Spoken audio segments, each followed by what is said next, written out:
Olá, amigos. O nosso encontro de hoje vai ser dedicado ao controle tecnológico do concreto. Nós vamos trazer aqui algumas prescrições normativas importantes e, costumeiramente, estão presentes em questões de prova. Então, fundamentalmente, quando você confecciona, quando você produz uma peça de concreto, você tem que ter, antes, um projeto, cálculo estrutural.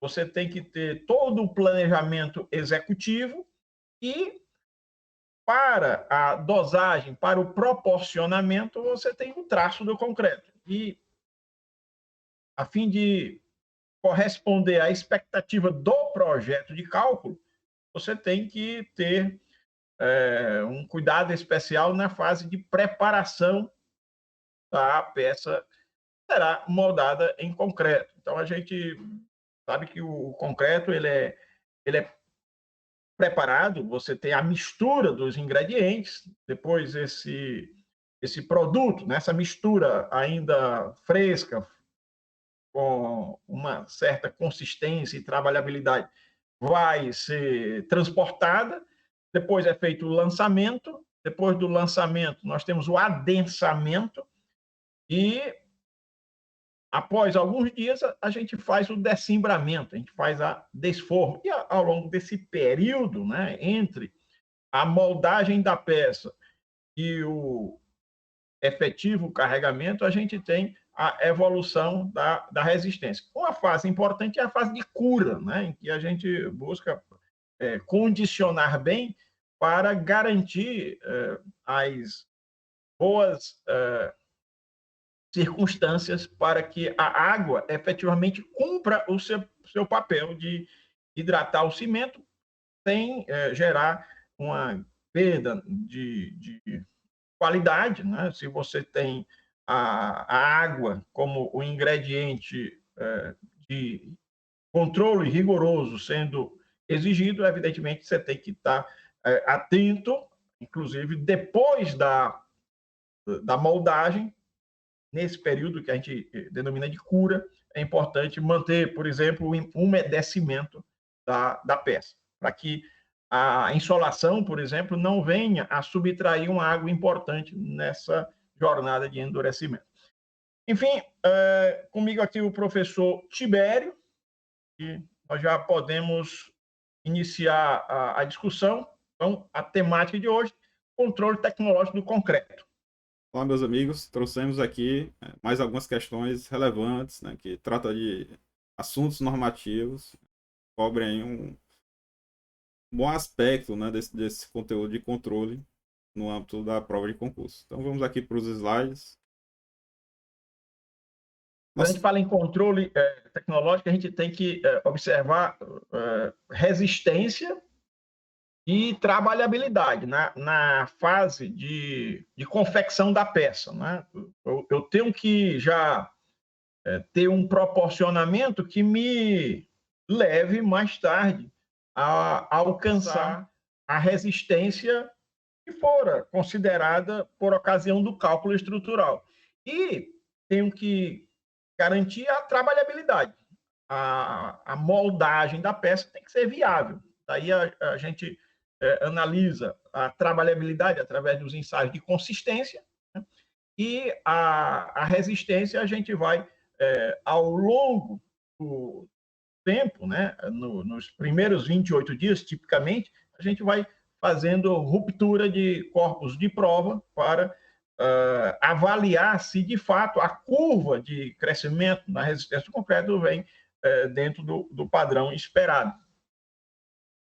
então vamos lá para a primeira questão. Questão da Banca FGV, pela Legislativa do Rio de Janeiro, 2017. Foi contratado para uma obra um determinado volume de concreto dosado em central com classe de consistência S50. Antes da concretagem, procedeu-se à verificação da consistência do concreto fresco, verificando-se o valor de 40 milímetros para o abatimento do tronco de cone. A empresa do serviço de concretagem optou então pela adição suplementar de aditivo superplastificante, obtendo uma consistência final de 90 milímetros de abatimento do tronco de cone, após o que procedeu à descarga. O engenheiro responsável pela obra aceitou todo o procedimento. Assim, é correto afirmar que sua decisão foi.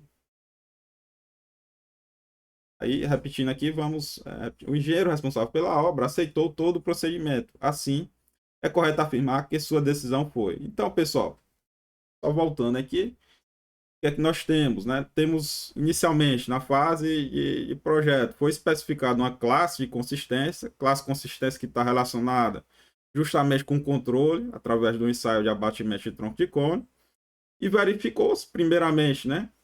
Ele diz aqui, verificou-se o valor de 40 milímetros para abatimento de tronco de cone. E depois foi realizado um procedimento, né? O procedimento aqui que ele diz foi adicionar um aditivo suplementar, um aditivo superplastificante, com o objetivo, né, de aumentar a consistência, e obteve uma consistência final de 90 milímetros de abatimento de tronco de cone. E esse procedimento executado foi aceito, né, pelo engenheiro, aprovado pelo engenheiro responsável pela obra. Então, a questão aí que trata de controle da consistência, né? Então, vamos aqui para a normativa que trata desse assunto. A norma que trata desse assunto é a NBR 8953, né? Que trata tanto da questão da massa específica, da classificação, né, da massa específica, como também da resistência e também das classes de consistência, né, que estão relacionadas com o ensaio de abatimento de tronco de cone. Então, a norma é uma norma, eu diria, até pequena, né, quando a gente compara com outras. A consistência, só observando, professor, é importante, que quando a gente fala em resistência, a resistência ela é almejada durante o tempo de utilização da estrutura. Já a consistência ela é fundamental no estado seco, que é a consistência que vai me dar as boas condições de trabalhabilidade, fazer o lançamento e o adensamento. Por isso que é muito importante a gente ter um zelo especial nessa etapa. Não é só a dosagem, é também a forma como você, né, viabiliza essa aplicação dentro da forma, né? Perfeito. Então, pessoal, essa norma traz uma classificação das classes de consistência com base na execução do ensaio de abatimento de tronco de cone. E aqui a normazinha pequena, recomendo, né, que façam a leitura, né? Essa tabelazinha que traz a classificação é bastante cobrada em prova de concurso. Então a norma, né, fazendo uma breve leitura, a norma traz o seguinte: os concretos são classificados por sua consistência no estado fresco, ou seja, antes, né, do endurecimento. Então, a gente importante guardar isso, no estado fresco. Consistência tem a ver com o estado fresco, só para a gente pacificar isso de maneira definitiva, né? Porque tem questão que tenta pegar o candidato no contrapé, né? Assim, na atenção. Não se fala em consistência no concreto endurecido. Concreto endurecido, a gente almeja a resistência. Quando o concreto está no estado fresco, ele não tem a resistência ainda final. A curva de evolução ela vai ainda ser processada. Mas eu tenho que garantir trabalhabilidade, consistência. Sempre estado fresco. Professor, essa tabela ela merece ser bastante valorizada, né? Prestigiada. É isso? Isso. Então ele traz a tabelinha, pessoal. Atenção que ele cita a norma ABNT, NBR-NM 67, né? Essa normazinha está desatualizada, a gente tem uma nova norma, NBR 16889. A gente mostra aqui posteriormente que trata da execução do ensaio em si, né? Metodologia do ensaio.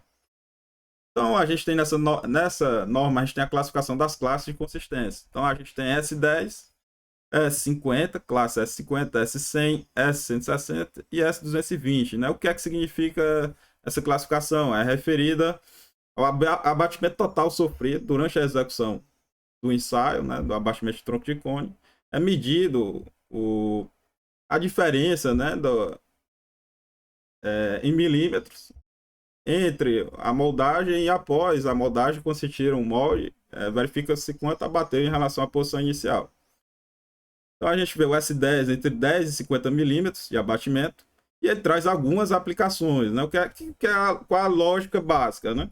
Quando a gente tem que está relacionado diretamente com a questão de trabalhabilidade, de execução, né? Se você tiver elementos estruturais, e vai ser difícil, né, você fazer um adensamento, tiver alta densidade de armadura, tiver elementos esbeltos, você vai precisar de um abatimento maior para facilitar a execução da peça. E para estruturas, né, que não tem essas configurações, a gente vai reduzindo o abatimento. Então ele traz basicamente algumas aplicações típicas. E aplicações típicas, não é também algo definitivo, né? Então a gente tem um abatimento de 10 a 50 milímetros recomendado, concreto extrusado, vibropensado ou centrifugado. Abatimento de 50 a 100 milímetros, classe S50, né? Então veja que aqui ele está se referindo sempre ao limite inferior, S10, S50, então é de 50 a 100 milímetros. Quando a gente marca a nomenclatura, o S, né? O S lembra slump, né? O S lembra slump. Embora o slump não seja o único, né? Tipo de ensaio. Mas o 10, lembrando, como o professor frisou, é sempre o limite inferior do intervalo. É sempre o limite de intervalo. Isso inferior. Isso deve ficar muito bem entendido, porque na hora da prova é a pegadinha, né? O S10 significa que o slump, né, o abatimento do tronco de cone, vai de 10, mas não atinge 50, né? Vai de 10, inclusive 10 milímetros, mas fica abaixo de 50. O S50, esse sim, já vai de 50, a partir de 50, até abaixo de 100. Lembrar que a norma, ela reconhece 5 classes, mas outras classes também podem ser criadas. Né? Nós temos 5 classes, S10, S50, S100, S160 e S220. Então, guardem bem isso. A nomenclatura começa com o S e logo em seguida o número que indica a marca inferior, né, do intervalo considerado. Então, 10 milímetros, 50 milímetros, 100 milímetros, 160 milímetros, 220 milímetros. Então, quando eu falo em S100, por exemplo, vai de 100, inclusive 100 milímetros, ou seja, 10 centímetros, mas não atinge o valor do intervalo, o valor inferior no intervalo da classe seguinte. A classe seguinte, a S100, é a S160. Então, dentro da S100, eu estou varrendo de 100, 10 centímetros, 100 milímetros, até 155, 150, mas abaixo de 160, porque se eu tiver 16 centímetros de abatimento, eu já estarei enquadrado na classe seguinte, que é 160. Né? Outra coisa importante, professor, é a aplicação. Né?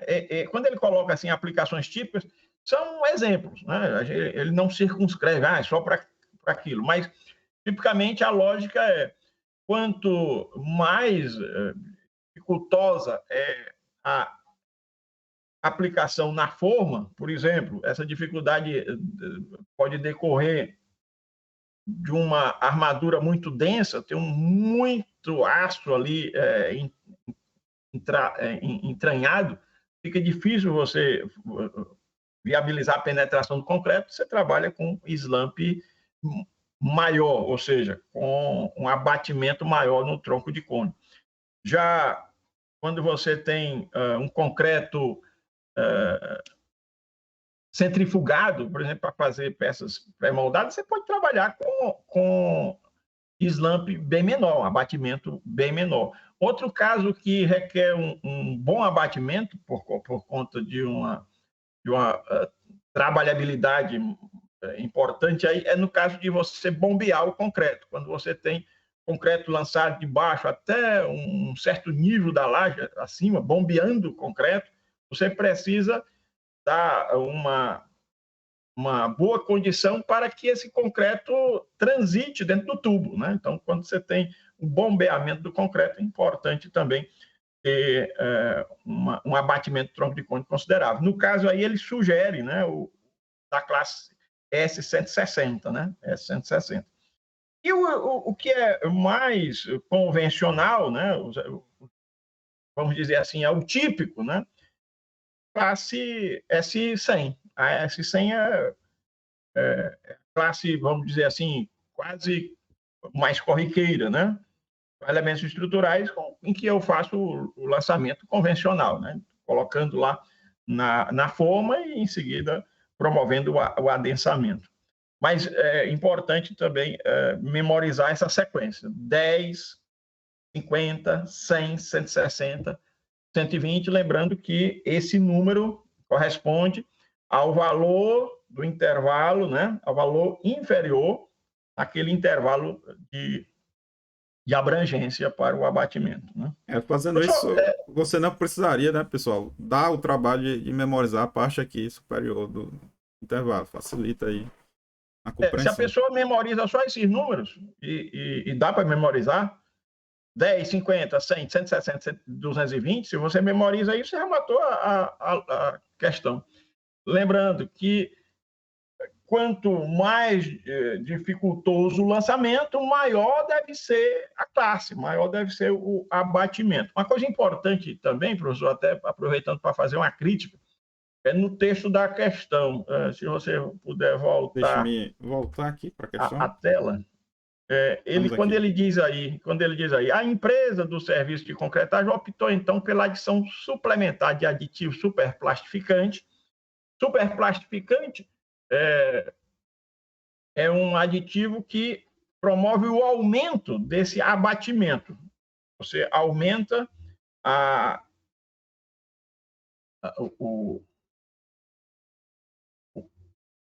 o concreto cai, né? Na realidade, o que você faz? Você molda um tronco de cone, você tem um molde, é um tronco de cone, e quando você, ainda no estado fresco, remove a forma é metálica em formato de um tronco de cone. Tem a base mais larga, a base inferior mais larga e a base superior menor, né? Tipicamente, a gente tem 20 centímetros na base inferior, 10 centímetros na base superior e o molde tem uma altura de 30 centímetros, né? Um tronco de cone. E aí, depois que você faz a moldagem, como é que é feita a moldagem? São 3 camadas, cada camada recebendo 25 golpes. Você vai fazer o golpe com a aplicação de uma haste metálica de 16 milímetros, né? E aí, depois que você molda, né? 3 camadas, cada camada recebendo 25 golpes. Primeira camada, 25 golpes. Segunda camada, mais 25 golpes. Terceira camada, mais 25 golpes. Você faz o arrasamento, né? E remove na vertical o molde e vai medir quanto ocorreu de abatimento, quanto baixou. Quanto mais baixo o concreto, depois da remoção da forma, você diz, maior a classe de consistência, né? Aí, lembrando, quais são as classes? Dá para lembrar, né? 10, 50, 100, 160, 220. O que eu não gostei no texto da questão, professor? Ele diz, obtendo uma consistência final de 90 milímetros de abatimento de tronco de cone. Ele parece sugerir que 90 milímetros seja o valor da consistência, né? E aí pode dar a falsa impressão para o leitor que quando você tem uma consistência de 40 e compara com a consistência de 90, o de 90 é mais consistente. É o contrário. Quanto menor o abatimento do tronco de cone, quanto menos ele abate, ele desce, quanto menos ele desce, significa que mais consistente é a mistura. Você concorda? Sim. Então, assim, só para fazer uma crítica aqui na redação, obtendo uma consistência final, como se eu estivesse medindo a consistência em milímetros. Na realidade, o que eu meço em milímetros é o abatimento do tronco de cone. Como ele coloca coloca lá na sequência. Quer dizer, dá para entender o que ele quer dizer. O que nós precisamos identificar aqui é se a atitude do engenheiro responsável ao aceitar todo esse procedimento, que procedimento? Como não estava enquadrado, e não estava enquadrado, você concorda? Porque Sim, ele a fala. verificação inicial foi de 40. S50 vai de 50 milímetros até abaixo de 100. Já que S100 é a próxima classe. Não atinge o 100, fica abaixo de 100, a partir de 50, porém abaixo de 100. 40 está fora desse intervalo, então não está no enquadramento correto. Que foi que o engenheiro determinou? A adição, claro que é a adição controlada, de um superplastificante. O superplastificante, ele diminui a consistência, não é verdade? Ao diminuir a consistência, ele aumenta o abatimento do tronco de cone. E o Isso. abatimento do tronco de cone deve ficar no intervalo de 50, inclusive 50, porém abaixo de 100. Ele atingiu 90, né? Isso. E aí concluímos que está ok. Do ponto de vista, sim, do ponto de vista da classe de abatimento, atendeu. Vamos aqui para as alternativas, né? Então, pessoal, guardem bem, né? A classificação é 50, como a Anis falou, e 40 milímetros. Se você já soubesse aquilo que a gente já falou, você já veria que realmente está fora do que foi especificado, o abatimento. E aí, após a adição, ele passou a ser 90 milímetros e estaria dentro aqui da classe, né? Vamos às alternativas.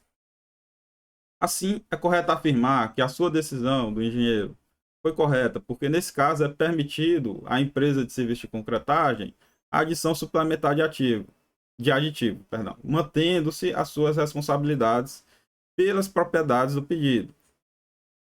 De fato, pessoal, o que se tem que ter muito cuidado é com a adição suplementar de água, né? Você não pode, até porque a água aí é um fator lá no traço muito relevante em todas as propriedades do concreto, né? Tanto no estado fresco como no endurecido. Então, se a gente estivesse falando de uma adição suplementar de água, aí isso aí a gente faria críticas, né? Mas do ponto de vista de aditivo é permitido, mantendo-se as responsabilidades. Alternativa B. É permitida a adição, sim, do plastificante e o enquadramento foi correto, né? Não é verdade? Ele conseguiu enquadrar.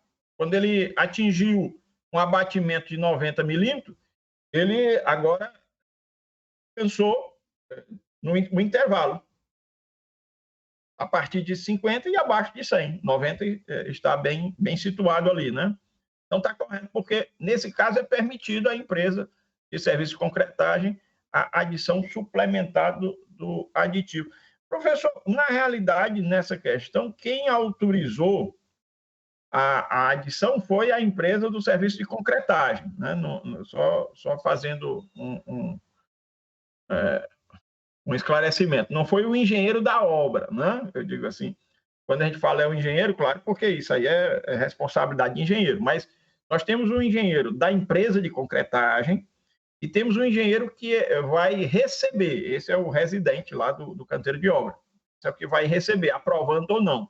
Mas quem tomou a atitude, tomou a decisão de colocar o superplastificante foi a própria usina, né?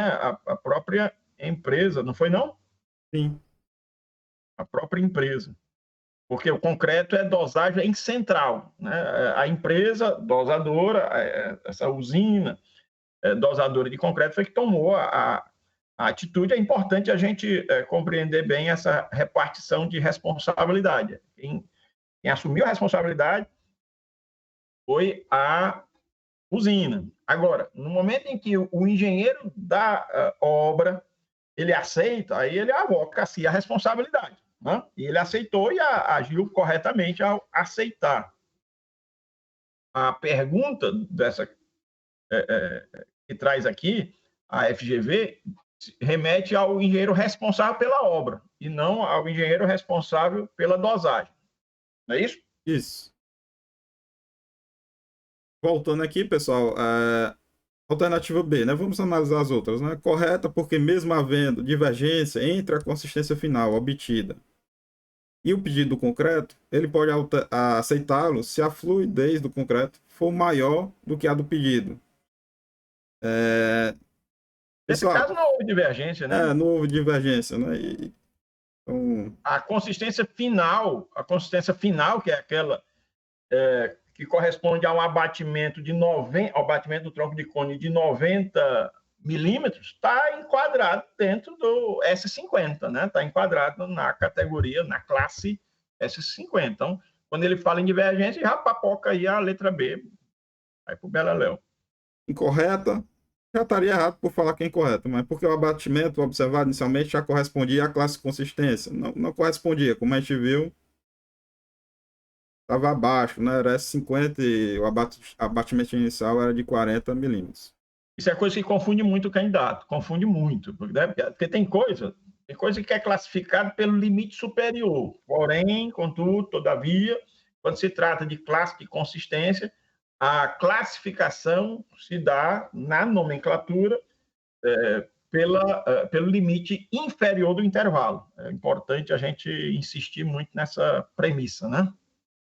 Incorreta, porque o abatimento observado ao final ultrapassava, também a gente viu que não ultrapassava. Veja que muitos itens era, se você soubesse só os limites da tabela, você já conseguiria descartar várias opções. Incorreta E já porque... é saber muito, né? Sim, com certeza, né? Concurso, né? A gente fala é um amplo conteúdo, né, pessoal? Até uma coisa aparentemente simples, se você considerar um aspecto geral de uma prova de concurso, o simples é o que eu digo, passa quem não erra o simples, com certeza. Não é quem acerta o excepcional, né? O que a gente precisa fazer é acertar o simples, entre aspas, né? É aquelas questões que o candidato não pode se dar o direito, né, de errar, né, professor? Isso. Incorreta porque são admitidas apenas adições suplementares de água. E aí não, né, pessoal? Para a correção da consistência do concreto dosado em central, né, pessoal? Ele falou aí porque são admitidas apenas adições suplementares de água. Pelo contrário, a água é o ingrediente mais melindroso quando se trata de você alterar, porque ao mexer na água, você estará comprometendo inexoravelmente a resistência. Uma coisa é certa, mexeu na posição ótima da água, você está alterando a resistência. Já aditivos químicos, né, aditivos que são calibrados, né, em laboratório, eles podem alterar a trabalhabilidade, é isso que conta, alterar a trabalhabilidade, preservando a resistência final a ser alcançada. Então, pessoal, só mostrando novamente, guardem bem, né, essa tabelazinha da norma 8953. E também... O professor está pulando aqui, eu não sei se é a tela, mas está dançando aqui. Seria bom manter a estabilidade aí da tabela, que eu estou percebendo aqui, fica subindo e descendo. Aqui eu estou na norma 16889. É a norma que trata do ensaio, pessoal, do abatimento do tronco de cone. O professor Anísio já fez um resumo essencial dessa norma. Mas também seria bom vocês só depois, né, revisarem tudo aí que foi dito. Diâmetro inferior da base do tronco de cone, 20 centímetros ou 200 milímetros. Diâmetro do diâmetro superior, 10 centímetros ou 100 milímetros. E altura, 30 centímetros. Nós temos uma figura, professor. Nós temos uma figura. Quando a gente vai fazer a execução do ensaio, né, a gente divide em camadas, né, vão sendo preenchidos em camadas. São 3 camadas, né? Dividido em 3 camadas, cada camada 25 golpes, né? Então, o próprio Anísio já fez aí um resumozinho do mais importante dessa norma. Então, fiquem atentos a isso também, a questão da execução do ensaio de abatimento de tronco de cone. Professor, nós temos uma foto, não temos? Vamos aqui para o slide novamente.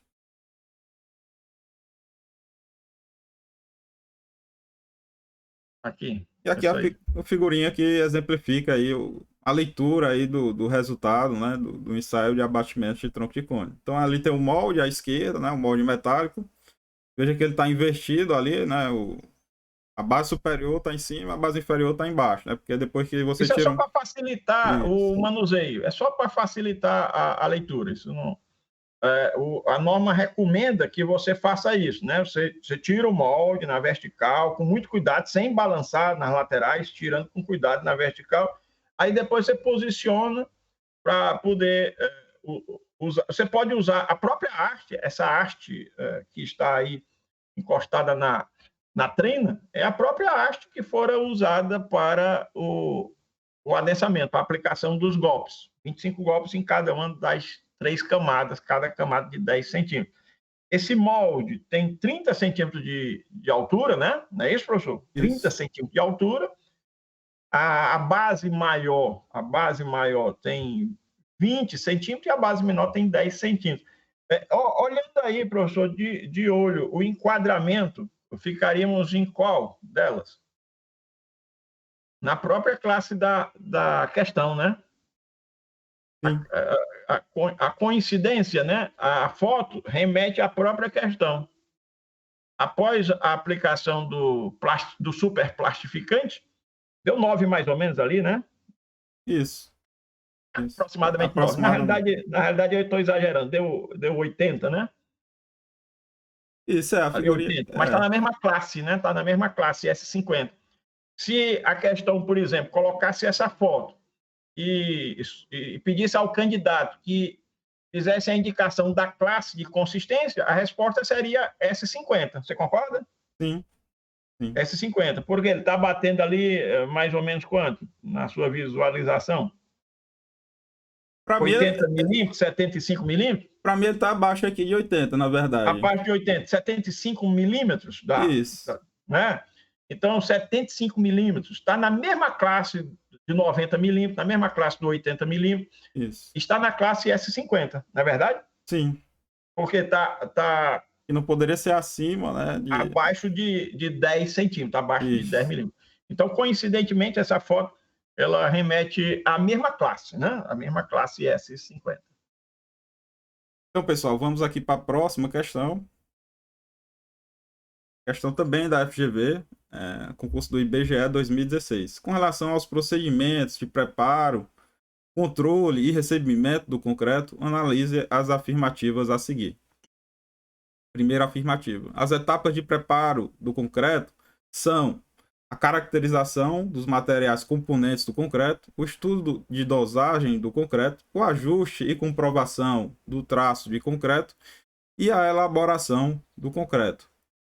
Alternativa 2. O cálculo da resistência de dosagem do concreto depende, entre outras variáveis, das condições de preparo do concreto, que são duas, A e B. O ensaio de abatimento de tronco de cone é o único previsto em norma para avaliação da consistência do concreto. Então, está correto o que se afirma em... Então, basicamente, identificar qual dessas afirmativas estão corretas e quais estão erradas, né?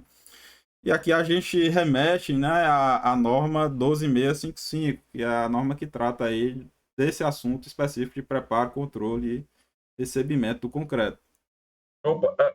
Professor, essa norma ela é uma daquelas que merecem ser muito, mas muito valorizadas na fase de estudo para concurso, né?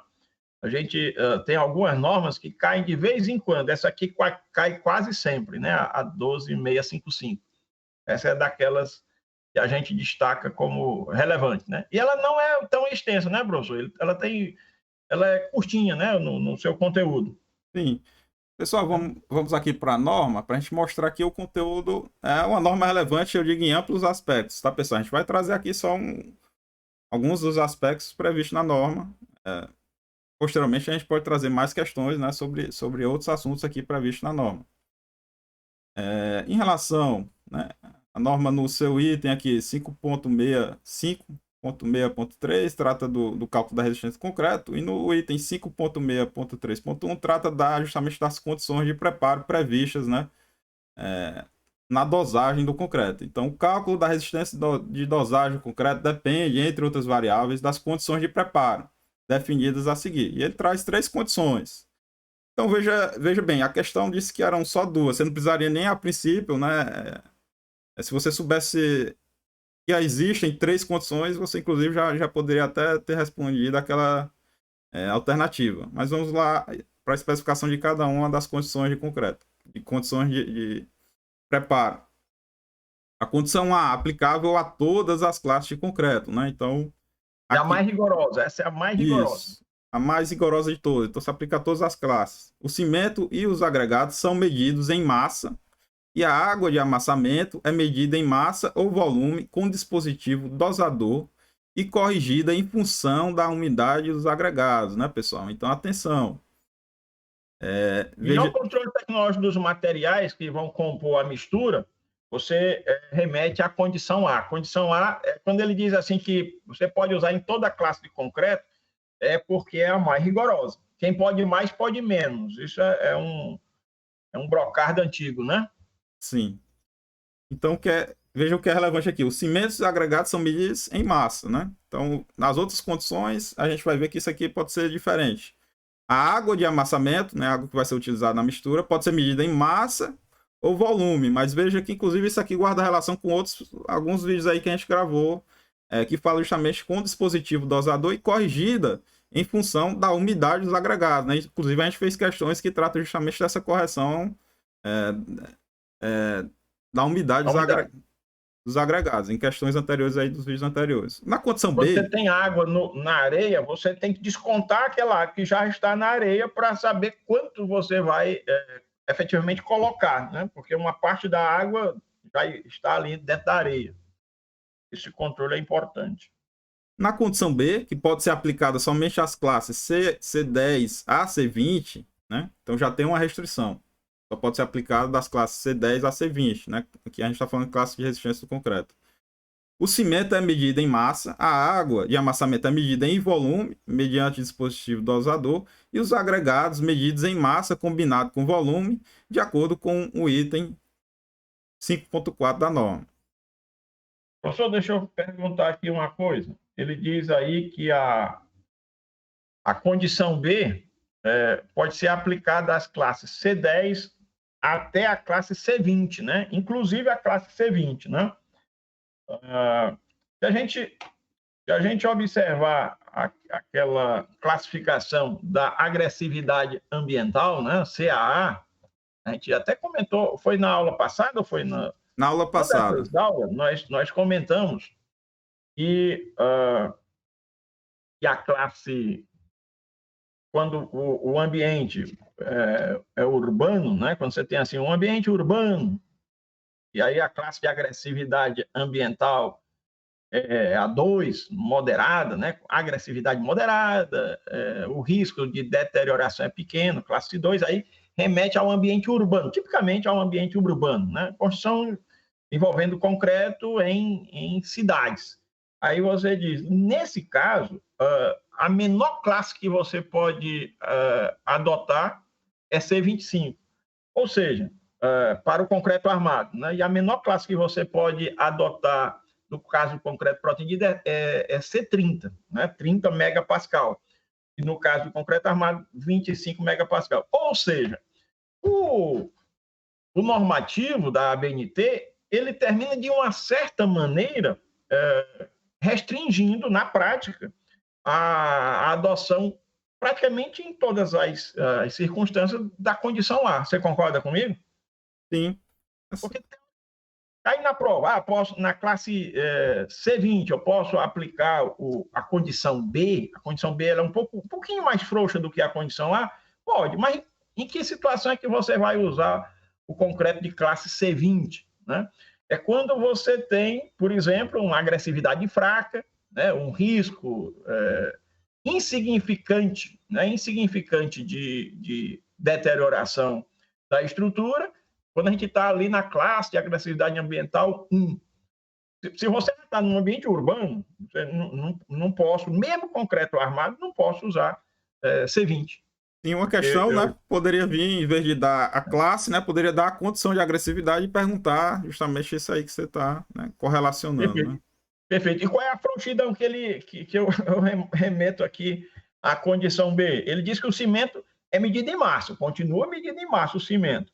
A água de amassamento é medida em volume mediante dispositivo dosador e os agregados tanto graúdo quanto miúdo, são medidos em massa combinado com volume. Você pode até medir no volume, mas tem que combinar com uma conversão, né, com um fator de conversão muito bem calibrado. Se eu tenho a massa específica, aparente, seca da brita, eu posso até converter, né, o que corresponde de massa, o que corresponde em volume. Aí eu posso fazer essa combinação massa-volume. Mas eu tenho que ter uma calibração bem atualizada do valor da massa específica aparente seca da brita. Com relação à areia, cuidado adicional. Por quê? Porque a areia ela incorpora a água e ao se encontrar úmida, ela incha. Então, muito cuidado, né? Essa relação aí quando ele fala agregados, medidos em massa, combinada com volume. E aí ele diz até lá no 5.4, já a gente volta para lá, né, professor? No 5.4, porque ele fala como o que é que significa isso de combinado, né? Ele diz que massa combinado com volume. É quando você tem uma calibração bem confiável da massa específica aparente do agregado, seja graúdo, seja miúdo, né? Então, você diz assim, uma frouxidão um pouquinho maior, mas vou usar em quê? C20? Não tenho praticamente em que usar, né? Na prática, estou falando no mundo real. E aí a terceira condição, professor, é a mais frouxa de todas, e é a que menos serve, né?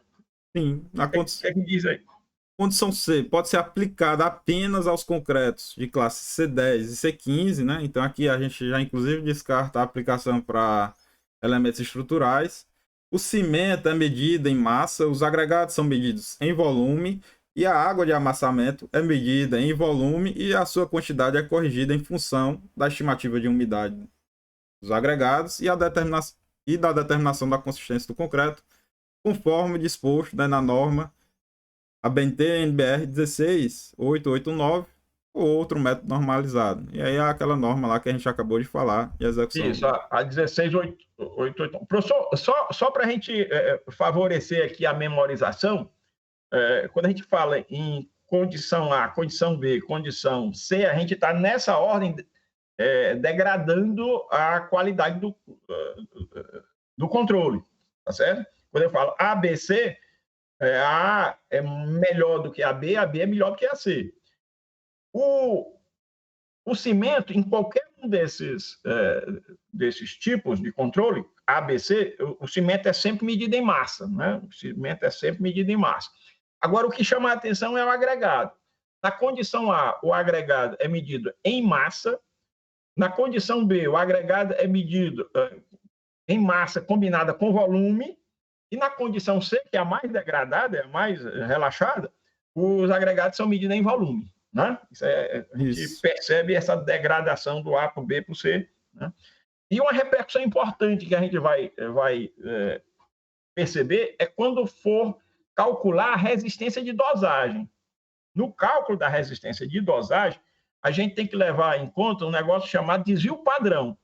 O desvio padrão é tanto maior quanto pior a condição. Pode manter aí, professor. Isso.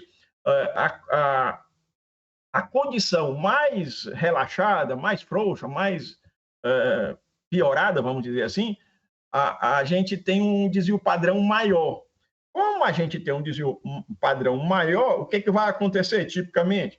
Você vai ter, para o mesmo FCK, que alcançar uma resistência média de dosagem maior. E aí termina sendo algo que, em termos econômicos, pode não ser minimamente sensato, razoável. Você diz assim, eu vou relaxar no controle, mas relaxando no controle, você vai pagar um preço. Qual é o preço? Maior desvio padrão daquilo que você estará produzindo, e, em consequência desse maior desvio padrão, maior vai ser a diferença entre a resistência característica à compressão do concreto e a resistência média de dosagem. Então, você para o mesmo FCK, estabelecido lá pelo calculista, você vai precisar de diferentes resistências de dosagem conforme a a condição de controle. Na condição A, você tem um menor desvio padrão, consequentemente, a resistência de dosagem mais se aproxima do FCK. Isso tem uma repercussão econômica positiva, uma repercussão econômica muito interessante. Pode ser até que você diga, em termos de custo, seja econômico, seja mais barato você fazer um maior controle. Você concorda, professor? Sim. Você diz assim, eu vou fazer um controle mais ostensivo, né, mais restritivo, e vou ter um menor consumo de cimento. Isso pode acontecer. Você economiza no cimento, economiza nos ingredientes da mistura, em razão da melhor condição de controle. Ou seja, você desperdiça menos, né? Eu vou voltar aqui para os slides para a gente ver se a gente consegue aqui responder alguma alternativa, né? Vou voltar aqui.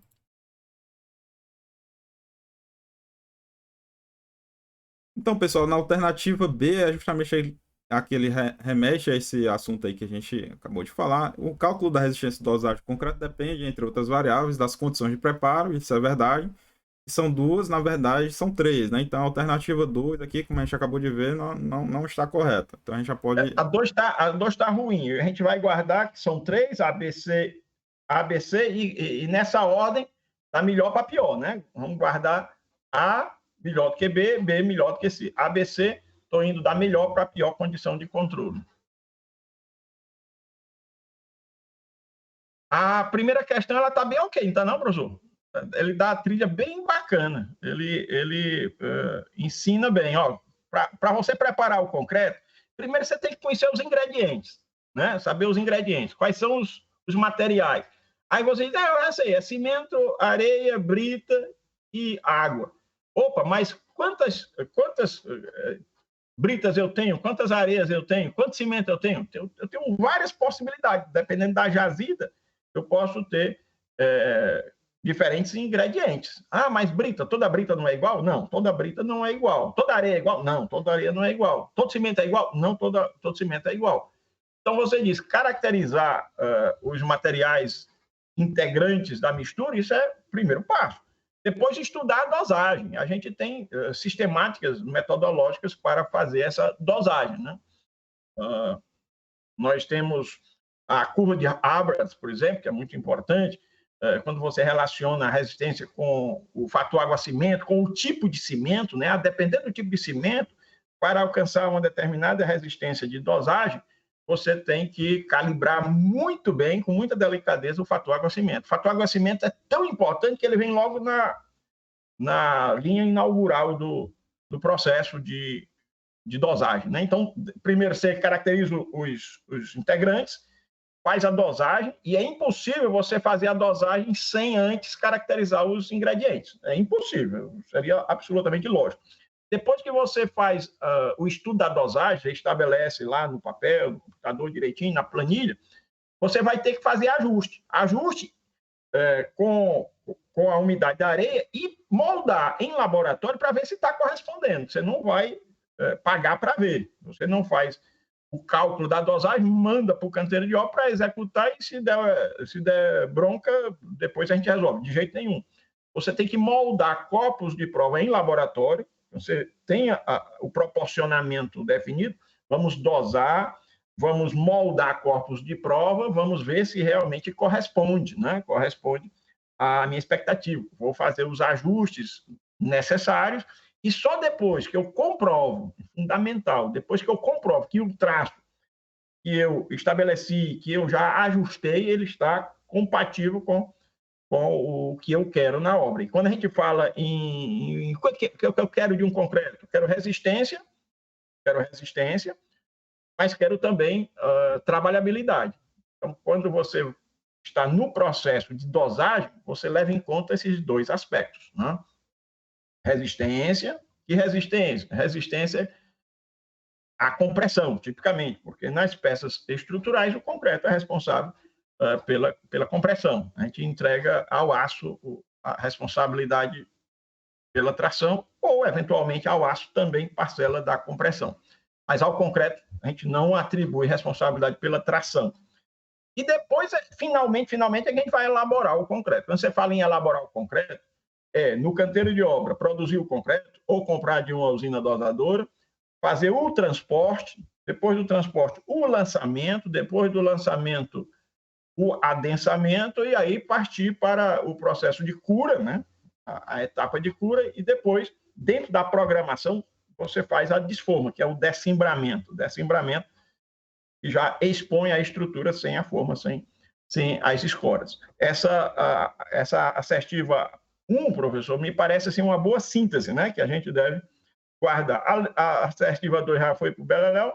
E a terceira? A terceira nós temos fundamentos normativos, né? Que ele diz sobre o ensaio ele diz que o da ensaio, consistência, né? Isso. O ensaio de abatimento eletrônico é o único previsto em norma para avaliação da consistência do concreto. Isso também não é verdade, né? A norma também especifica, em função do concreto ser autoadensável, ensaios adicionais previstos para verificação da questão da consistência do concreto. Ensaios e hoje está muito em moda e cada vez mais, né, o concreto autoadensável. O concreto autoadensável, né, é aquele que não precisa de uma atuação do operador para o seu adensamento. Ele mesmo se adensa. É um concreto bem fluido, né, de excelente trabalhabilidade, e ele consegue exibir uma altíssima resistência. Normalmente são concreto de alto desempenho, é um CAD, concreto de alto desempenho e alto adensável. E aí, claro, se a gente raciocina bem, com atenção, basta lembrar como é que é feito o abatimento do tronco de cone. Você molda, né, com concreto fresco dentro de uma forma, num formato tronco cônico. Imagine um concreto bem fluido, bem mole, teria um espalhamento ali, não teria sentido nenhum você promover o ensaio de abatimento de tronco de cone para um concreto autoadensável. E aí a norma é a mesma norma, a 12655. Ele cita aqui quais são os ensaios, professor. Ensaios de espalhamento, viscosidade plástica aparente, estabilidade visual e habilidade passante em fluxo livre para concreto autoadensável. Né? Para fins de concurso, assim, pelo que a gente tem visto em prova, eu até esclareço, né? Para o nível usual em prova, eu recomendo que vocês foquem bem no slump test, né, no abatimento de tronco de cone, e os outros, é importante saber que eles existem, saber, assim, en passant, mas não há, assim, um histórico de muita cobrança em prova sobre o concreto autoadensável. É importante saber que existe, eu estou falando no foco de prova, tá certo? Então não precisa se aprofundar tanto em cada um desses outros ensaios, mas é importante saber que eles existem, ok? Para fins de economizar o esforço. Né? Em termos probabilísticos, o que cai mais é o ensaio de consistência do tronco de cone, embora não seja o mundo. Então, a gente já pode eleger a alternativa correta, né? Então, alternativa A somente é um correto, né? Como a gente viu aqui, a alternativa 2 está errada, a alternativa 3 também está errada. Não tem apenas um único ensaio, também são 3 condições de preparo que precisam ser consideradas. Então, vamos aqui. São muito boa, gostei dessa questão, professor. Sim, bastante frequente também em prova, todos esses temas aqui dessa questão. Vamos aqui para a próxima questão. Questão também da FGV e IBGE 2016. Considere as seguintes informações sobre tipos de controle de resistência. Né? Anteriormente a gente estava falando de consistência e aqui a gente está falando de resistência. Né? Tipos de controle da resistência do concreto X e Y. X são retirados exemplares de algumas betonadas de concreto cujas amostras apresentem no mínimo 6 ou 12 exemplares de acordo com a classe de concreto. E Y consiste no ensaio de exemplares de cada betonada de concreto sem haver limitação para o número de exemplares do lote. Analisando as informações de cada uma, conclui-se que X no caso, ele descreve dois, né? Dois tipos, né? Dois tipos. É só para assim, sistematizar aqui mentalmente, vamos considerar o seguinte: a norma, e estou me referindo à norma 12655, se você olhar em recebimento, exatamente aí, coloque aí, por exemplo, no item 6, por favor. No item 6 da norma. Item 6. 6. Isso. Ó, o item 6, ele trata, olha o título do item 6, ensaios de controle de recebimento e aceitação. Para você receber e aceitar, você tem que compreender dois aspectos fundamentais. A consistência, que remete à trabalhabilidade, e a resistência. São dois aspectos. Vejam lá naquela questão que nós comentamos mais cedo, o engenheiro aceitou e agiu corretamente, não foi? Porque houve enquadramento no que se refere à classe de consistência. O exemplo lá era S50, não é isso, professor? Isso. E no que se refere à resistência, a gente não tem como aferir ou ter uma certeza da resistência ao receber o concreto. A gente tem expectativa. A consistência, ela é um primeiro sinal, ela permite um vislumbre da resistência. Posso repetir. A consistência, o ensaio de consistência, abatimento de tronco de ônibus, por exemplo, serve para você constatar o enquadramento na trabalhabilidade e te aponta um vislumbre, não é uma certeza, não é uma segurança, mas já é um indicativo, né, ainda que pálido, tímido, da resistência final. Porque se aquela dosagem foi feita de maneira honesta e se o abatimento corresponde, é razoável antever que a resistência também vai corresponder. No caso lá, ao FCK estabelecido lá no projeto estrutural. Mas aí, como é que a gente faz na prática?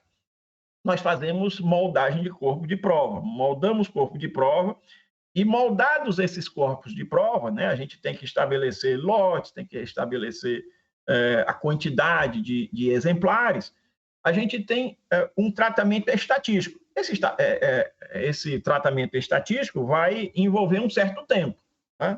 Você vai moldar os corpos de prova, e aí normalmente você faz com 3 dias, com 7 dias, com 28 dias, vai traçando a curva de evolução. Nós temos 2 tipos de controle de resistência do concreto. Guardem isso. Aí são 2 tipos de controle de resistência do concreto. Um tipo é o que a gente chama por amostragem total. É o 100%, por amostragem total. E o outro tipo é por amostragem parcial. Por amostragem total, o que é que a gente entende? Assim, mesmo sem olhar a norma, né? O que é sugestivo nessa nomenclatura? Se é total, significa que todas as betonadas vão fornecer exemplar, ok? Toda betonada que eu fizer ou que eu estiver recebendo, eu estou ali fazendo um exemplar. Quando a gente fala exemplar, guardar o que significa exemplar. Exemplar são 2 corpos de prova, né? Quando a gente fala exemplar, não é cada corpo de prova. Um exemplar são 2 corpos de prova. E na amostragem parcial, eu vou estabelecer em função dos lotes. Aí a gente pode buscar agora, professor, preferencialmente, o texto, né, claro e definitivo da norma. Então, vamos lá para o 6.2.3, que trata dos tipos de controle de resistência, estamos falando agora de resistência. Aí o que é que diz a norma? A norma diz o seguinte: consideram-se 2 tipos de controle de resistência: o controle estatístico do concreto por amostragem parcial e o controle de concreto por amostragem total. Para o controle por amostragem parcial, é prevista uma fórmula de valor estimado da resistência característica, FCK estimado, de lote de concreto em estudo. Para o controle de amostragem total, a 100% das betonadas, a análise de conformidade deve ser realizada em cada betonada. Então, por amostragem total é a cada betonada. Por amostragem parcial, a gente precisa fazer uma análise estatística para fazer a avaliação. Uma coisa interessante aqui, isso aqui está também relacionado com uma forma como eu imagino aqui, você pode executar... Do desvio padrão. Você pode executar a mesma estrutura contratando uma usina que vai trazer no caminhão betoneira de um grande lote, né, de volume, e você pode fazer a mesma estrutura considerando uma betoneira pequena, né? Então, se você usar uma betoneira de obra, provavelmente você vai precisar muito mais betonadas do que você precisaria se você utilizasse um caminhão, porque o volume é maior. Então, eu digo, a lógica aqui eu acredito que esteja muito relacionada a essa questão de... É muito mais difícil você fazer 100% do controle se você utilizar uma betoneira manual, porque o volume é bem menor e a quantidade de betonadas vai ser muito maior, né?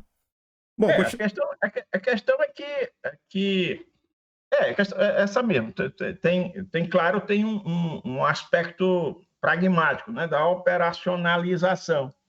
Dá mais trabalho, assim, do ponto de vista estatístico, matemático, de você fazer o processamento, calcular o desvio padrão, ver o ajuste na curva, e a gente assume a distribuição normal, né, tipicamente uma aproximação da curva normal, da curva de Gauss, mas é importante lembrar, no caso de um tratamento estatístico, é porque nós estamos fazendo a amostragem parcial. Quando a gente faz a amostragem total, não é estatístico, basta que eu tenha um FCK, aquele estimado lá, seja correspondente ao FCK daquela betonada. Se satisfizer essa condição, estou feliz, né? Estou feliz. Já da amostragem parcial, a gente tem que fazer todo um processo, né, de cálculo bem simples, é simples. Você ordena, aí você calcula o FCK, que ele diz como estimado, ele dá uma expressão que é mais ou menos uma média da parcela que fica abaixo, até por razão de conservadorismo, né? Você trabalha com uma certa margem de desconfiança. Aí você trabalha com um FCK estimado na porção mais baixa. Outra coisa importante que eu mencionei é a questão do exemplar. O que é o exemplar? A norma define exemplar, né? O que é o exemplar de concreto? Quando ele fala assim, exemplar de concreto. Na betonada, a gente faz a retirada, né, de corpos de prova. O exemplar, ele tem 2 corpos de prova. E aí a pergunta que às vezes cai,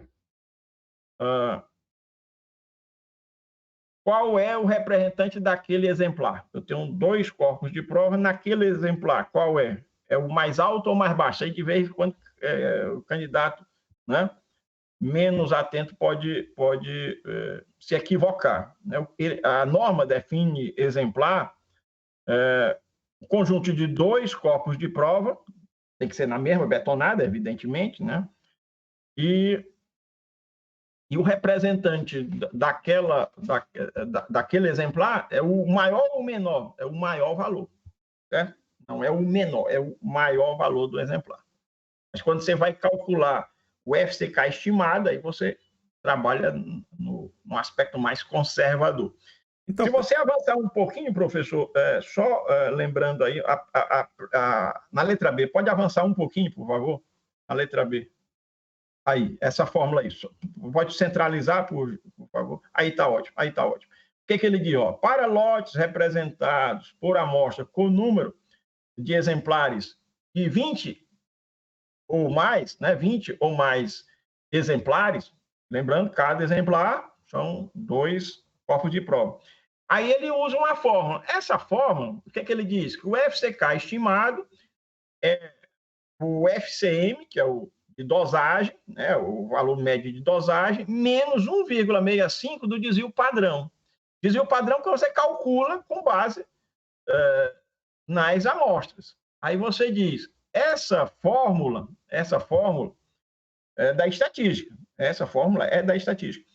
E esse FCK, esse desvio padrão só é calculado quando eu tenho, no mínimo, 20 exemplares. Porque não adianta você calcular desvio padrão com 8 exemplares, com 15 exemplares. É um número muito pequeno, a quantidade muito pequena para você extrair dali uma medida de dispersão. Então, por isso que a norma diz, para calcular desvio padrão, você considera a aplicação da norma quando você tem, no mínimo, 20 exemplares. Ou seja, você tem 20 dados, né? E aí, esse 1,65, ele corresponde, na curva de Gauss, a 5%. Né? Você diz assim, na cauda inferior da curva de Gauss, 5%. O que é que isso significa, né, na prática? Né? Em uma tradução bem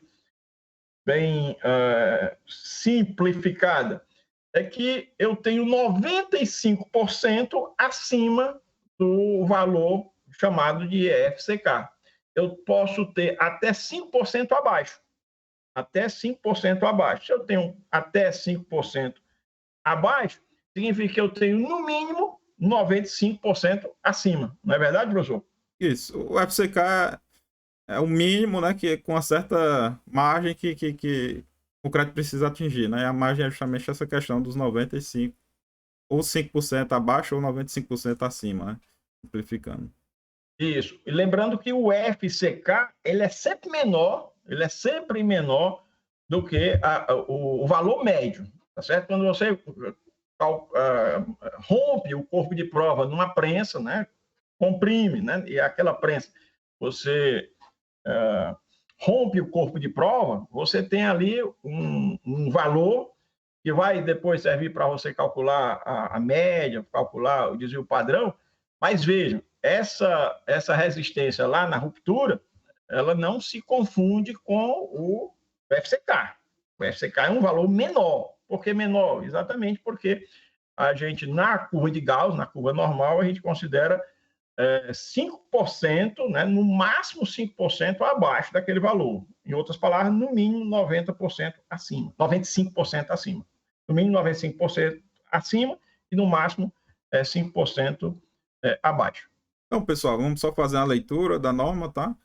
Para este tipo de controle estatístico, né, que a gente está falando por amostragem parcial, para este tipo de controle, em que serão retirados exemplares de betonadas distintas, as amostras devem ser de, no mínimo, 6 exemplares para os concretos do grupo 1, classe até 650. 6 exemplares significa o quê? 12 corpos de prova, né? Isso. E 12 exemplares para os concretos do grupo 2, classes superiores a C50, né? Então existe essa 12 divisão. exemplares, portanto, são 24 corpos de prova, né? Isso. Conforme estabelecido, ele faz a referência aí à norma 8953. E aí é justamente o que já foi bem explicado aqui pelo professor Anísio, ele dá as formas, né, dependendo do número de exemplares, as formas que você vai fazer para fazer a estimativa do FCK. Se for inferior a 20 e maior que 6, no caso do grupo 1, o valor estimado de resistência característica é dado por e dá essa equação. E aí ele especifica, né? M é igual a N sobre 2. Essa equação, ela não costuma ser cobrada, não. Mas se ela for cobrada, ela é simples. Ela é bem simples para a gente entender. Ela parece complexa, mas não é complexa, não. A gente pode até abreviar aqui no comentário, professor, dizendo o seguinte: você coloca em ordem crescente os valores, você rompeu, cada corpo de prova rompeu. Para cada exemplar, você pega o representante daquele exemplar e coloca em ordem crescente, do menor para o maior. Você trabalha só com a primeira metade. Se você tem o ordenamento do menor para o maior, você trabalha só com 50% menor. Você está sendo conservador, você está sendo cauteloso. Você concorda, professor? Sim. Não confundir justamente isso. No caso do exemplar, a gente pega o maior, mas quando a gente vai fazer o cálculo, aqui a gente está ordenando. Pega a parcela mais baixa, né? Isso, pega a parcela mais baixa. Pega a porção menor. É isso que ele diz aqui. Então, pessoal, vamos voltar aqui para a alternativa, tá? Vamos aqui para os slides. Então, vamos fazer a releitura aqui. Considerar as seguintes informações sobre os tipos de controle de resistência do concreto X e Y. No X, são retirados exemplares de algumas betonadas do concreto, cujas amostras apresentem no mínimo 6 ou 12 exemplares, de acordo com a classe de concreto, né? Como a gente viu, aqui se refere à amostragem parcial. Y consiste no ensaio de exemplares de cada betonada do concreto, sem haver limitação para o número de exemplares do lote. E aqui a gente está falando de amostragem total. Então, uma questão simples, mas eu digo, esse conteúdo é extremamente relevante para as provas de concurso. Pode ser cobrado de várias formas distintas, né? Tudo isso aí que foi explicado aqui sobre esses tipos de controle. É importante levar para o dia da prova. E a nossa base é a NBR 12655. NBR 12655. E, pessoal, como eu disse, assim, quem passa é quem não erra o simples, tá? Você não pode se dar o direito de errar o simples. Não é acertar questões extremamente, né? Não sei, extremamente difíceis, né? Não é exatamente isso que vale lhe garantir uma vaga. É conseguir fazer realmente, não errar o básico, acertar as questões simples, entre aspas, né? É isso que vale agariar os pontos necessários para aprovação. Então, exatamente, professor. Exatamente isso. Guardem essa mensagem como uma mensagem importante. Professor Tibério, leia bem aí, por gentileza. A gente já elegeu a alternativa correta. Qual é a alternativa correta? Vamos ver aqui, XY controle estatístico por amostragem parcial. Não, X é o controle estatístico concreto por amostragem parcial, Y é o controle por amostragem total, ok? E qual é a resposta correta? Gabarito, né? Gabarito, letra B. Letra B, sem dúvida, sem dúvida. Agora, o que eu quero chamar a atenção é que o candidato esperto, ele leva vantagem. A esperteza ajuda, não é esperteza desonesta, é esperteza honesta.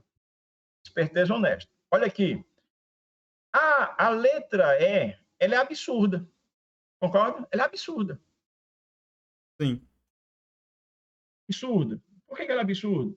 Porque quando ele fala em controle estatístico, o controle estatístico é por amostragem parcial.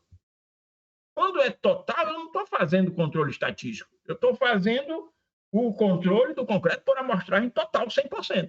Sim. Aquele processo de calcular a medida de dispersão, a medida de tendência central, pego a média, né, que é o valor estimado, aí depois eu pego o desvio padrão, coloco lá na fórmula da curva de Gauss, a curva normal, ali sim eu estou usando o conhecimento da estatística. O conhecimento da estatística eu aplico quando a amostragem é parcial. Sim. Se você olhar o título lá, quando o controle é total, volte lá para cima, quando volta lá antes. Olha aí, é controle do concreto por amostragem total. Então não se fala, Sim. não existe, isso é uma coisa exótica, uma coisa absurda quando você fala em controle estatístico por amostragem total. Se a amostragem total não é estatístico, ok? Sim. Porque a decisão é imediata, né? Você não precisa fazer cálculo nenhum, é só comparar na cabeça se corresponde, né, o valor da resistência à compressão com aquele do exemplar e aquele estimado lá no cálculo, não é isso? Isso. Então, pessoal, vamos aqui para a próxima questão. Então, é letra B, né, professor? Isso aí? Isso, letra B. Letra B. Eu gostei muito dessa questão. Agora, o candidato deve se apropriar das questões, não esperando que caia uma igual, não vai cair questão idêntica, mas se apropriando do conteúdo, indo atrás da norma para se fortalecer no conhecimento, né? Nos conceitos e, como o professor diz, ir angariando aí os subsídios, né? Sim. Então vamos aqui para a próxima e última questão também da FGV, do Imbel 2021. Observe a figura a seguir que mostra a variação da resistência do concreto em relação ao fator água-cimento empregado na sua dosagem. E aí tem uma figurinha aqui a que ele remete, né? A gente tem a resistência aqui no eixo das ordenadas, e aqui a gente tem no eixo das abscissas a porcentagem, né? A água utilizada em porcentagem da quantidade correspondente à resistência máxima. São sempre valores relativos. Essa figurinha, ela traz uma relativização tanto no eixo das abscissas quanto no eixo das ordenadas. Por isso que ele se aplica, esse desenho se aplica a qualquer concreto. E ele trata de quê? Trata da influência da água. Isso está no livro do professor Hélio Azeredo, né? E esse livro é magnífico, muito valorizado por quem elabora a prova de concurso. Né? O livro do professor Hélio Alves de Azeredo, que, por sinal, está até escrito aí, mas essa grafia aí é da própria Fundação Getúlio Vargas, foi a equipe da própria FGV, colocou Azevedo, mas Azeredo. E aí, professor, esse desenho serve para todo tipo de concreto, e ele me mostra, né, ele me evidencia a influência da água. O que é que acontece se eu coloco menos água do que o correspondente à resistência máxima. Se eu coloco água a menos, isso degrada a resistência. Se eu coloco água a mais, isso também degrada a resistência. Sendo que a água a mais degrada bem mais do que a água a menos. Mas o correto é colocar a água na medida exata, né? Na medida exata, com a absoluta delicadeza na hora de colocar a água no concreto. Por quê? Porque se você erra na relação água-cimento, lembrando, professor, a gente comentou isso no vídeo passado, relação água-cimento é sempre a relação entre massa, não é verdade? A Sim. massa da água pela massa do cimento. E se você erra nessa quantidade de água, você pode ofender a resistência e ofender a trabalhabilidade. E a durabilidade também. Exatamente. Em função de que, se você colocar água demais, o concreto vai ficar poroso, vai aumentar a porosidade do concreto e mais facilmente a armadura vai ficar despassivada, né? Desprotegida do concreto. É muito importante o concreto ter uma capacidade de proteger a armadura. Se você tem um concreto poroso, o oxigênio vai entrar lá e vai favorecer a corrosão da armadura. Então, você falou aí no concreto fresco a trabalhabilidade, a consistência, no concreto endurecido a resistência, mas a gente tem que pensar durante toda a vida útil da estrutura, ou seja, durabilidade. Por isso que a gente tem que ter, como eu friso, uma absoluta delicadeza e uma intransigência, né? Vamos falar assim, intransigência no que concerne a quantidade de água. A quantidade de água definida no laboratório, naquela etapa de dosagem, de ajuste, né? Quando você ajustou o traço em laboratório, fez a confirmação de que aquela é a dosagem, tenha absoluto cuidado com isso no campo. Ah, mas o quantitativo de água que eu vou aplicar é sempre o mesmo? Não, não é sempre o mesmo. Por quê? Porque depende da umidade da areia. A areia pode de manhã estar numa umidade, no final da tarde está noutra umidade. E aí você tem que acompanhar isso de forma bem sistemática. Professor, essa figura é uma figura muito, mas muito importante. Importante para a preparação no concurso, é importante na vida profissional, né? No dia a dia de quem lida com canteiro de obra, quem acompanha concreto, tudo. Essa é uma figura que realmente merece ser valorizada, prestigiada.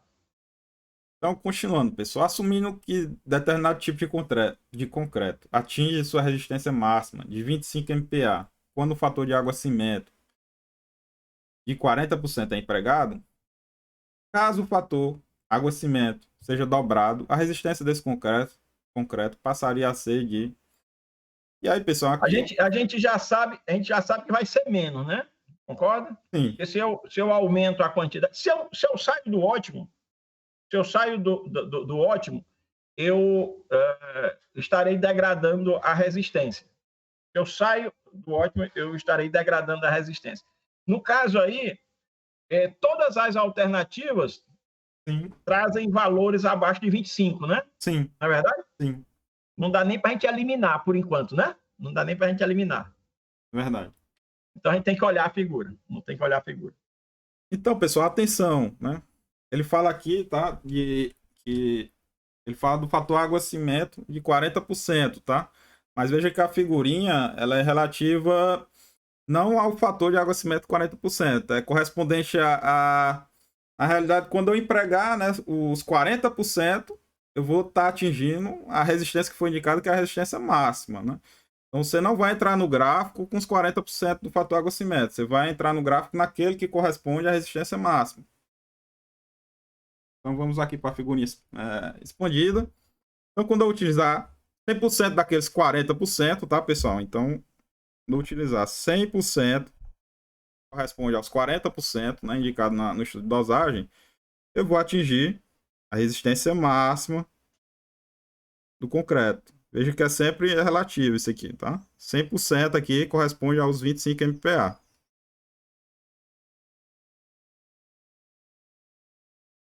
E ele diz o seguinte, voltando aqui para o enunciado da questão.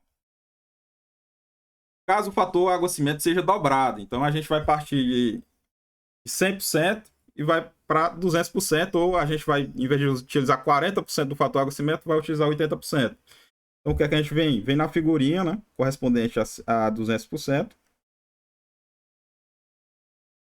e verifica que a resistência do concreto correspondente a esse aumento. Veja que, se a gente analisar essa figura, não há exatamente uma proporção linear, né, na resistência, na perda de resistência pelo aumento da água de cimento. Na realidade, um aumento de 10% pode corresponder a uma perda de resistência maior do que 10% no concreto. No caso, ele está perdendo 80%. Nesse exemplo aí, né? E esse exemplo, ele é típico de diferentes resistências. Ele é um exemplo típico de diferentes resistências. Quando você dobra, nesse caso, quando você dobra a quantidade de água, você perde 80% da resistência, não é isso? Isso. Perde 80% da resistência. Você passa a ter apenas 20% do... Professor, um comentário que você havia feito recentemente, eu achei bem interessante, que são coisas que não têm assim, uma vinculação estrita, mas ajuda ao candidato na percepção, na introjeção da ideia. Você havia feito uma analogia dessa curva com a curva de compactação, né? Achei muito interessante. Isso. São conceitos diferentes, mas ajudam ao candidato na introjeção da ideia. Achei bacana. Isso, se a gente analisar, tem um formato bem similar, né? Se a gente utiliza a curva de compactação, quando a gente tem a umidade ótima, né? Também obtido em laboratório, fazendo os ensaios, a gente vai obter o peso específico máximo. Então aqui a gente pode fazer essa correlação com a figurazinha, né, da curva de compactação. Se você erra a umidade ótima, seja para mais, seja para menos, você não vai atingir aquele peso específico seco máximo. Né? O peso específico seco máximo você não vai atingir, seja aumentando a umidade, seja reduzindo a umidade. No concreto, é uma mera analogia, só para facilitar a fixação. Né? O controle estrito, necessário, delicado que você tem que ter com a água. Nem mais, nem menos. Você diz assim, eu vou diminuir um pouco a quantidade de água para ficar com uma resistência ainda maior. Errado. Não cometa uma coisa dessa. Vou aumentar um pouco a quantidade de água para melhorar a trabalhabilidade. Não cometa uma coisa dessa, tá certo? Então, a quantidade de água é a quantidade de água, nem uma gota a mais, nem uma gota a menos. Não? É isso. E aí, pessoal, né, se a gente dobrar, a gente vai ter uma resistência, 20% da resistência que foi dosada, né, a prevista, e 20% de 25 MPa corresponde a 5 MPa. Só para ilustrar, professor, né, 20% significa que ele perdeu 80%, né? Sim. Ou seja, aquilo que eu esperava que fosse de 25 megapascal, perdeu 20. Caiu para 5, né? Caiu para 5. Perdeu 80, né? Eu dobrei a quantidade de água. Isso. Veja a minha estupidez, né? Não posso cometer isso. Agora, só para a gente ilustrar, vamos pegar um outro ponto aí da curva. Se eu pego ali 40%, né? Aumento 40% na quantidade de água. Vou pegar um outro exemplo. Só fugindo um pouco da questão, mas enriquecendo aqui a leitura. Eu estarei tendo mais ou menos o quê, professor? A metade, né? Isso. Com 40% a mais de água, eu estou perdendo a metade da resistência que o concreto poderia me dar caso eu usasse a água na quantidade certa, né? Na quantidade certa. Importante isso a gente observar que a água tem um papel fundamental na hidratação do cimento, porque ativa o processo, né, a reação química. Né? Dentro do concreto, o cimento é o elemento ativo. Os outros são inertes. Né? O agregado miúdo, o agregado alto são inertes. O cimento é que tem vida. O cimento é que passa por reação química. Né? Aí você tem a pega, né? Que é uma coisa importante. E você não pode fazer o lançamento depois que inicia a pega. Isso depende do cimento, né? O cimento que tem uma propriedade chamada pega do cimento. E o controle da pega, normalmente a gente coloca com adição de gesso, né? O gesso tem um papel importante para controlar a pega. Por isso que o cimento tem que ser também muito bem produzido. Então, basicamente é isso, né? Isso. Acho que demais é só recomendar a cada candidato que se dedique à leitura dessa figurinha, não é para decorar a figura, mas para explorar bem o seu conteúdo, né? Então, voltamos aqui, pessoal. Então é isso, pessoal. Essas normas citadas são bastante relevantes. Temos muitas questões sobre esse conteúdo. Não vai vir exatamente igual, pode trazer alguma cobrança relativa do que foi falado aqui. Um grande abraço a todos. Deixem aí qualquer dúvida nos comentários, tá? A gente vai tá observando aí as dúvidas de vocês. E se tiver alguma recomendação também, deixem pra gente recomendação, né, de críticas, deixem que a gente vai tá observando o comentário de vocês. Um grande abraço a todos.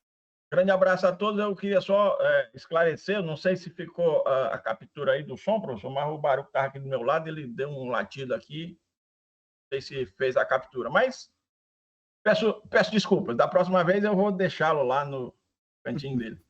Tá certo? Tranquilo. Você percebeu? Acho que percebeu um pouco só, mas... Porque normalmente quando eu tô aqui, ele vem pro meu lado, né? Aí quando demora muito, quando a gravação fica alongada, ele começa a pedir para ir embora. Pois tá. Pois tá bom, um grande abraço e estamos finalizando a gravação ainda, né? Isso, estamos finalizando aqui. Um grande abraço a todos. Um grande abraço a todos, até o nosso próximo vídeo. Forte abraço.